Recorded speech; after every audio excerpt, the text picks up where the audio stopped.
Hi, everyone. I'm Dr. John White, Chief Medical Officer at WebMD. You're watching Coronavirus in Context. Have you been hearing about this fourth wave? What do we even mean by that? So to help provide some insights, I've asked one of the best experts out there, my good friend and colleague, Dr. Eric Topol. Dr. Topol, thanks for joining me. Oh, of course, John. Good to be with you again. So let's start off and remind our audience, what is a fourth wave? What do we mean by that? And should they be concerned? Well, in the US, we've had three waves, progressively worse, with the third one that emerged over the holidays, Thanksgiving, Christmas, New Year's. That was a monster surge. Hopefully, we'll never see the likes of that again. We got cases of a few 100,000 a day in that. Now, we are presently in around 60,000 per day, but what we're seeing is in certain regions of the country, particularly Michigan, extending to Minnesota and that part of the country, in the Northeast, New Jersey, New York, and almost the whole Northeast sector, and then starting to see an uptick in Florida and Alaska. So we're seeing this patchwork pattern. Each of those places are seeing increases in cases, and particularly Michigan with a big jump in hospitalizations. This patchwork could lead, now that this UK variant, B117, is the number one cause of infections in the United States. So we may see, or may not, depending on how this plays out, a pretty substantial, hopefully nothing like the third, but it could be, getting up to 150, 100,000, even up to 200, who knows, right? But even with vaccination, you think it could get that high in terms of, you and I talked a while back, and I remember you saying, we need to get to 2 million vaccinations a day. And some days we've had 4. So is it realistic to think that we could be back to where we were before, where we're talking literally, remember, we were talking hundreds of thousands of cases a day? Well, I hope not. I don't think we will. It's a liability because we don't, even though we're doing up to 4.1 million vaccinations a day, a lot of those are second vaccinations. In fact, more than half. So then the question is, you get the most bang out of that first injection, vaccine dose. And that's why once we saw the B117 starting to take hold here, many of us at that point, late January, early February, were advocating, let's just go for broke on first dose and delay second dose, even though I wasn't in favor of that initially. Unfortunately, that wasn't done. Another thing we can do right now is just blitz vaccines in Michigan. Just get every person we can there, National Guard, retired clinicians, whatever, and more vaccines to basically put out the fire. We saw that work in Israel and in the UK. We haven't done that. So just because you put out lots of vaccinations a day may not be in the places that need them the most. The point here is that we don't have enough people yet vaccinated. So we have over 75% of seniors. That's great. But then what you do is you put the risk, you shun it over to younger people. Okay. So a lot of people younger than age 75 are nowhere near that level of first dose vaccinations. That's the problem. So if we see it, it's because we didn't build the wall, the vaccine wall. Yeah.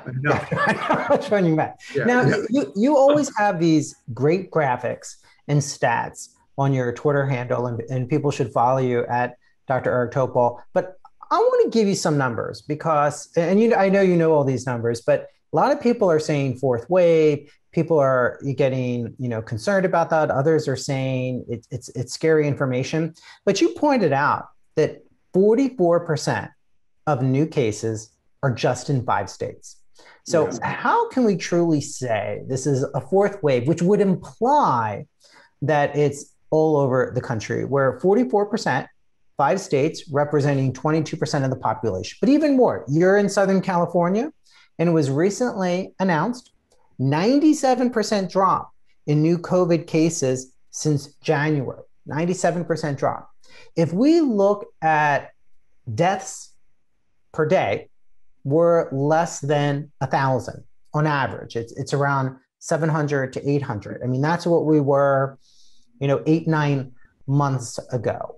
So, is it fair for the media to be calling this a fourth wave, which some people are just getting confused, tired, and then they're not listening to the rest of the messaging that you just talked about what we should be doing in those states who are having surges? Because when Yeah, you look at all the data, when you take it all together, Dr. Topol, in right. terms of what's happening nationally, what's happening in local areas, and that's what we really care about.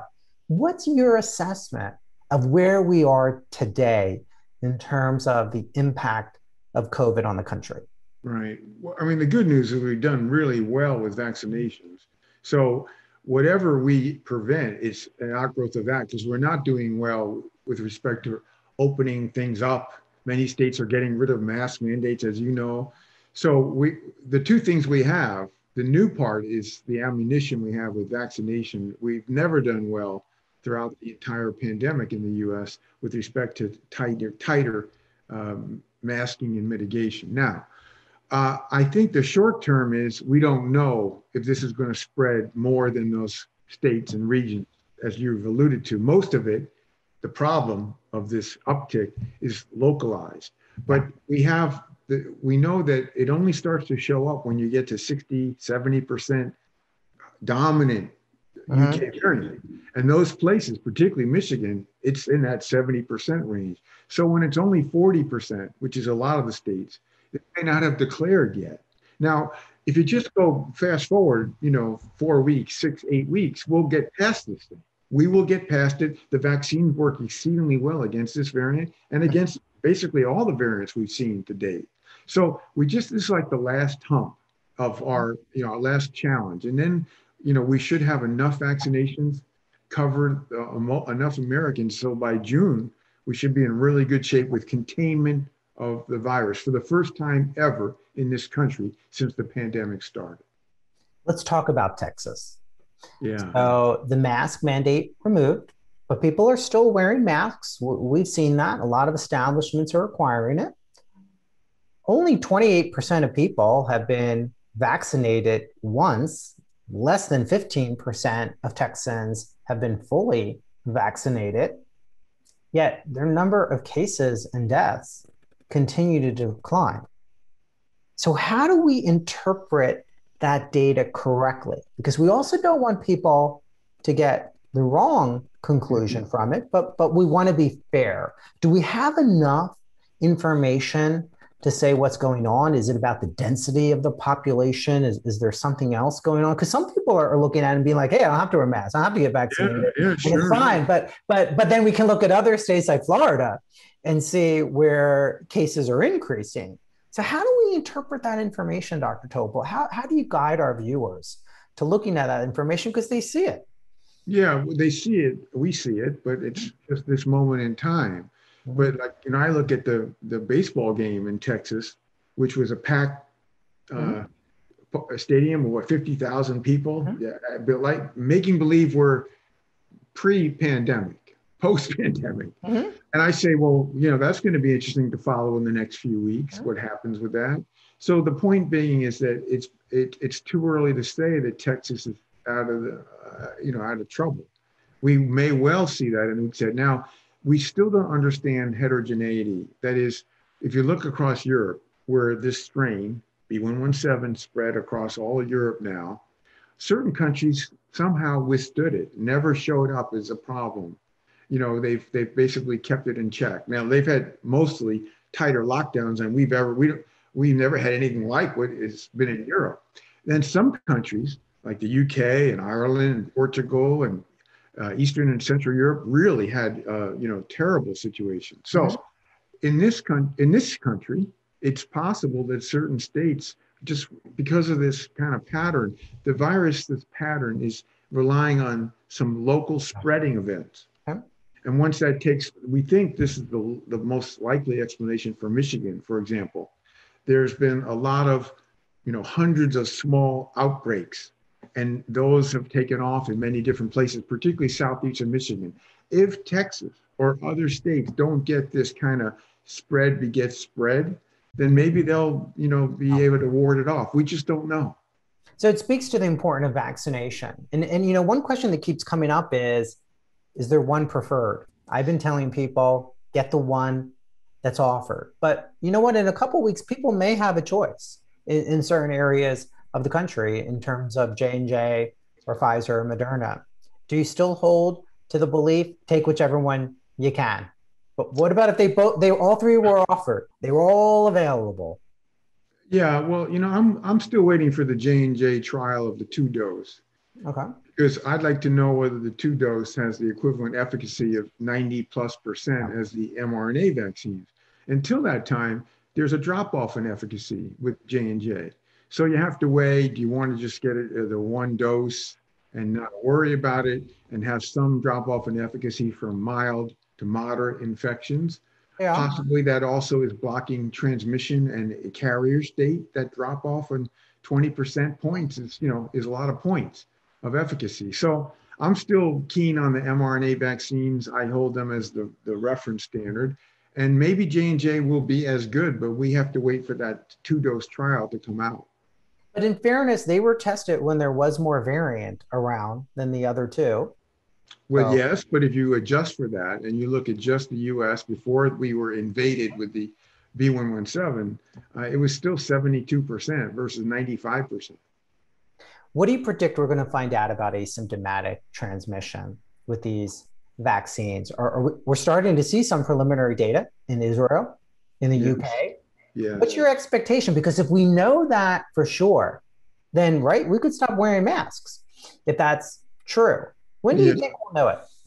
Well, I mean, we are seeing good data for the mRNA vaccines where it looks like it's only going to be small single digits, few percent, 5%, maybe less, that have our carrier state, and even less of those could actually spread the virus. That is, they transmit. So one thing is having a carrier with very low viral load in your nasal mucosa, and another is that you have enough viral load you could actually give it to someone.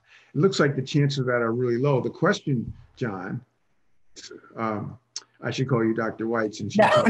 no, sorry, got it. Go No, ahead. Go the ahead. question though is we don't know who those masked Yeah. men and women or unmasked men and Yeah. women are. So the issue here is if we all had rapid tests in our home and we could test post vaccination and you knew that you weren't one of these people that were a carrier, then we'd be good to go. But we just don't have those tests out there. Since I have you, I always like to get your guidance for our viewers. And I know the CDC has made recommendations, but I'm going to ask Dr. Topol's recommendations. Domestic travel. What say you? Well, if you're vaccinated, I mean, this is reentry to me. You're vaccinated, you got your two doses, you're 2 weeks post your second dose. As far as I'm concerned, you're good to go. Discretionary travel. Go where you want in the United States. That would be my view. The CDC is taking a more cautious view of it. But, I think you, as a courtesy to others, you wear a mask on the trip because you don't know that you could be an asymptomatic carrier. Low probability, but possible. But yeah, I see the world changes once you get the vaccination over, and we don't do that enough with that, Dr. White. We don't give the reward side.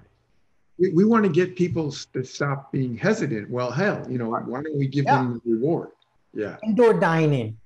What does Dr. Topol say? I'm not too keen on that just yet because while we are sorting out this variant story, it'd be nice to know. So, for example, for the UK variant, that the asymptomatic transmission that you talked about, that can lead to higher viral loads.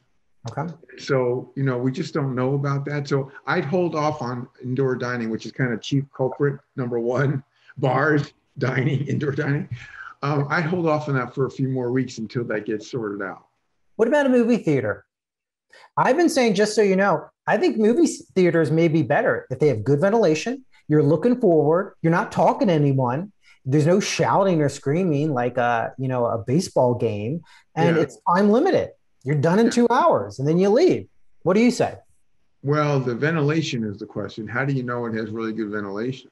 How do I know anywhere? It's Yeah, indoor. I can't yeah. check. I don't I, know with the well, filter. I want to open the windows everywhere, and I don't know any movie theaters that have That's windows. because you're in Southern California. That's the standard. Open the windows. But okay, you have some concerns about indoor activities. Yeah, yeah. I think we still, the the B117 as it becomes the cause of most infections in this country. We're going to learn more, and maybe a month from now we'll be more confident. But right now, that's the iffy zone. Okay. CDC recently came out with guidance about surfaces. Should people stop worrying about touching an elevator button? Yeah, the elevator button in the trash bin in New Zealand, that's been hunted down, and there's not a lot to substantiate that. So, really, we're talking about aerosol is the main primary transmission. I think all the effort with the disinfectants and the fomite and all this stuff is misplaced. Not that it can't happen, but the odds are so incredibly low. I mean, And we just should spend ridiculously more low. time, as you said, about the air and respiratory. One final question. Schools are starting reopening. CDC came out with guidance for most districts, depending upon community spread, 3 feet. So that allows more kids to be in school. But here's the reality of what's causing some challenges. They say when kids eat, it should still be 6 feet. So that makes it very challenging for some schools. But does that make sense on a scientific basis? If we're talking about elementary school kids, right? So we Yeah. already know viral spread is lower. We know that they're less able to communicate, perhaps by the development of the respiratory tract. So we have 3 feet, yet when they're eating, which by definition is time limited for kids, is there science to support that, or does that just make it more challenging for districts to have more kids come back to school? And in many private schools, they've been open, in many months of the pandemic. Right. Well, the problem really is there's no science for 6 feet, 3 feet, 1 foot, anything. There's no science. Yeah. It's very shaky. Thank you So for acknowledging that. People don't always we yeah, don't have as strong data as we'd like. it's crazy. The study that compared the 6 feet to 3 feet has more flaws in it than I could even, spend hours describing. So no, the But much problem of the really, world has used, 1 meter, in the metric system, 3 feet, in Canada and elsewhere. yeah, no, I think the problem is that we don't use the tools we have. If we had the teachers and the kids and all the ancillary staff vaccinated, or we use rapid tests to show they weren't infectious, forget the 6 feet and the 3 feet. But we aren't using the things that we know work. And if we had ventilation, which now we're getting out of the colder weather, so that we had every classroom was well ventilated, windows were open or whatever. These are things we know would work. And then you could have kids sitting next to each other. That's not the problem. The problem is all the other things that we don't do to take precaution. So I want to ask you, because we've been able to talk throughout the entire pandemic. Are you hopeful? Oh gosh, yes. I mean, I think we're at the last, we're not at the finish line, but we're getting closer. And it's this marathon that instead of 26 miles, it's like 2,600 miles. And we're kind of like at 2,500. We're getting to the home stretch. And like I say, if we just get over the main concern, which is this B117 strain, it really is a different virus in many respects. If we can get over that, and we will, I'm confident by towards the end of June we'll be in very good shape. We may not have absence of COVID, but we'll have it at levels that are suppressed that we've not seen since the beginning of the pandemic, and that's really exciting. Well, Dr. Topol, I want to thank you as always for providing great insight. I encourage everyone, as I mentioned early on, to follow you on Twitter. You have great graphics, great description of what's going on, and it really tease it down for both scientists and non-scientists to see what's going on. So thanks for all you're doing to give us good information to keep us safe. No, thank you, John. You are the same. You're a great resource, and thanks so much for having the chance to have this conversation. Well, if you have questions for Dr. Topol or me, and you don't want to message him on Twitter or Instagram, you can send them to me at drjohn@webmd.net. Thanks for watching, everyone.